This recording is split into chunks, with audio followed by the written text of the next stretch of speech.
Okay guys, what's going on? So today I got some new tires I'm going to chuck on the rear because right now I got 225s in the back and 215s up front. So I got a couple more 215s. I got to fix the underglow because this part dragged and it got rubbed off and it completely separated from the wire. So I got to reattach that. And I sold some parts.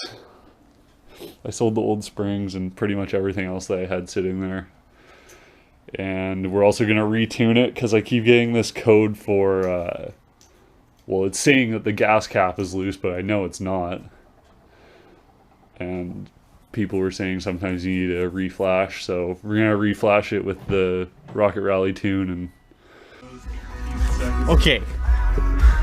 Shut up, country. Look at this shit. How fucking your battery voltage should be within 11.75 and 13. You're at 11.7. Fuck you.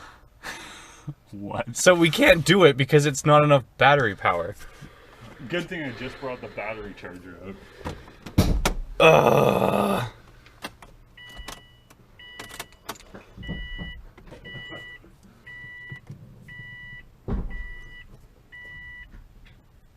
Yep. It went up. It went up. I turned it off and on, it went up. Shut up.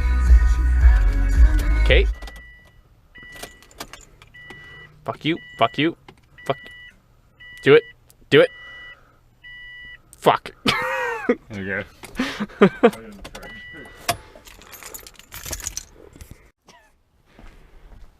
Alright, so the tune is done and I replaced the faceplate here.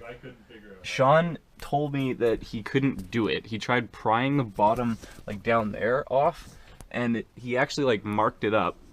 I took it out. I said, yeah, okay, I'll do this. And then it took me 2 seconds without a tool and like he's an idiot.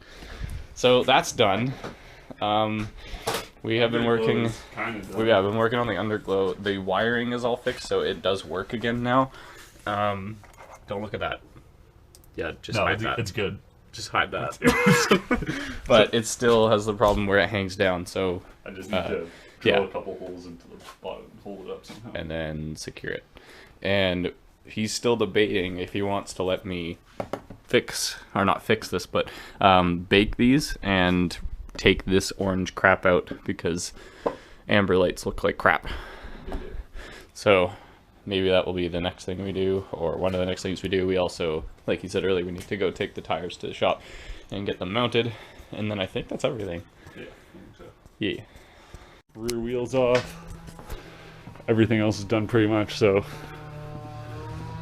we're gonna load these up and the tires up, take it up to the tire shop, see what they say, and then I'm also gonna fix this tip today. Gonna grind this so it's like flat and not this weird little indent shape here. So I gotta do that too. Okay, so I'm gonna cut down the studs on this side because I already cut them down on the other, and I'm also gonna clean up this exhaust. So I got the grinder out. Gonna do a little bit of work with the studs on this side. Way better job than that side, but whatever. And then here I fixed the tip a little bit so it's nice and roundish, an angle cut. So it's been about half an hour. We should probably be able to go pick up the tires. All right, just got back from the tire shop. That's the stretch on it. It is a little bit better. There's not much change, but it's definitely better. Yeah, I expected a little bit more. Yeah. But the main thing is the car is now going to be happy and everyone can shut up about my diff. So now it's same tires all the way around. Those are on, they're all torqued down. That's it. So pretty much I'm just waiting on a couple of spacers to show up for me, and then I can hopefully dial this in and hopefully my camber plates will give enough. And yeah, so it's pretty much where we're at right now. Give you an update on the truck here. So I know you guys have been missing the truck, but pretty much where we're at with it right now. This wiper, when there was a bunch, when we had all that snow, I insured it for a couple days just so I could drive it. And there was a bunch of snow on the windshield. Of course, I turned the wipers on. It goes down and then broke off the inside, which I wish I could show you guys what it is inside there, but it's like there's like a little ball connector that this plate sits on. Like, it's like a ball, and then this plate slides over it, and that holds it from going like that. Well, it popped off there, and I had put it back on, and it worked for like 10 minutes, and then it popped off again. So I need to unbolt it and then like re-torque it down once it's on the ball. So I need to do that. But other than that, like, the truck is good. It still runs fine, and everything still works. I've been testing it off and on. I still got the wheel spacers, which I haven't completely decided if I'm going to throw those on or not. It would be sick, but yeah, I might swap this light bar out for a new light bar, a new style one. And I've got new headlights that I'm going to throw in there. They've got blue film on them, so it should leave a blue reflection, because those ones leave a yellow reflection. So there's that. And yeah, guys, I mean, other than that, runs fine. I'm definitely going to sell the Subi before I sell this thing, because I'm a truck guy, obviously. And yeah, so I was so convinced, like, I was so set on 6.5 swapping this thing. 6.5, like the turbo diesel, and it had mechanical injection and everything, the one I was looking at, but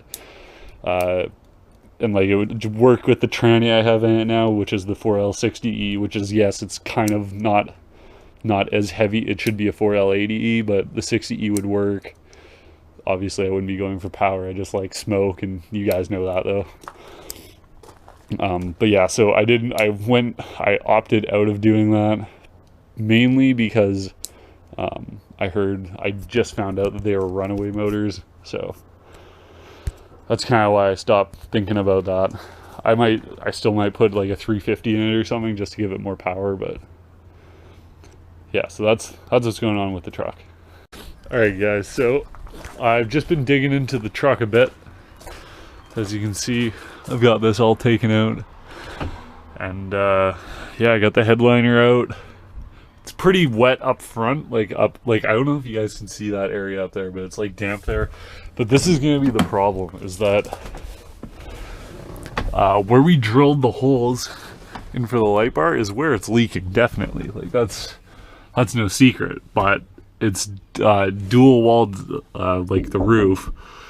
So I have no idea how I'm going to seal that. You guys definitely can't see that, but I can see one hole in through there. So not sure what we're going to have to do here. Might, I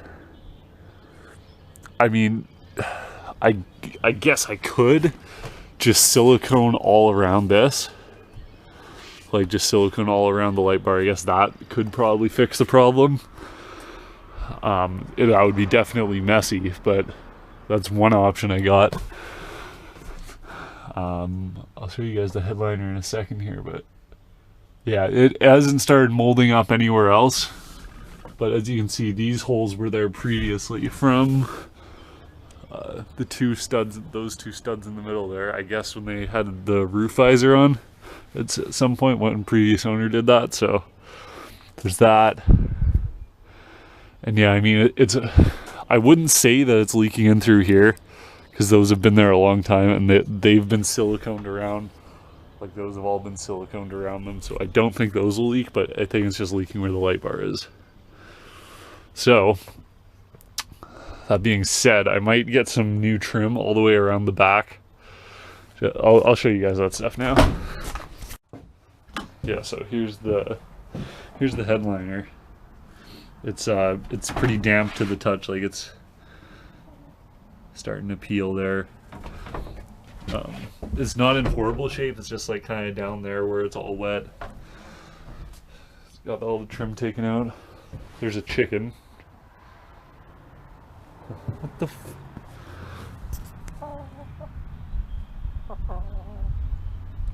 Hope you guys can hear that. I think they're hilarious. But yeah, so there's that, all that stuff. I went and dug into the wiper too that I mentioned last time, and I got that tightened up as much as I could. I don't know if it's going to do anything, but that's all back together.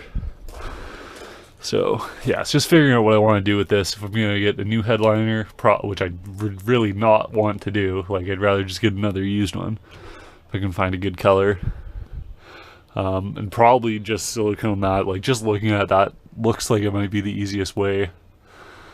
Just silicone that up, and because there's no way of getting at the holes from the inside. So yeah, that's kind of what I'm dealing with here.